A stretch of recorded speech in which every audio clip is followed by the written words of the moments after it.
নারী নিপীড়নের প্রতিবাদে ঢাকা বিশ্ববিদ্যালয়ে ছাত্রদলের একটি বিক্ষোভ মিছিল কর্মসূচি ইতিমধ্যেই টিএসসি থেকে বেরিয়ে বিভিন্ন সড়ক প্রদক্ষিণ করেছেন। মূলত এখানে তারা যে বিষয়গুলো বলছেন যে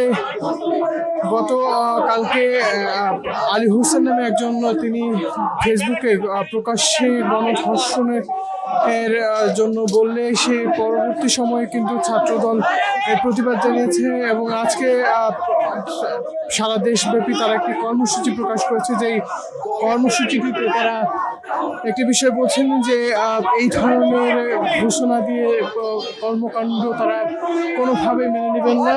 আজকে এই কর্মসূচিটিতে ইতিমধ্যেই ডাকসুর ভিপি সহ যে ছাত্রদলের প্যানেলটি রয়েছে তারা এই কর্মসূচিতে অংশ নিয়েছেন। ঢাকা বিশ্ববিদ্যালয়ের ছাত্রদলের সভাপতি সাধারণ সম্পাদকের যে উপস্থিতি সেটি আমরা এখানে লক্ষ্য করছি। তারা ইতিমধ্যে এই স্লোগানে বিভিন্ন সড়ক প্রদক্ষিণ করছেন।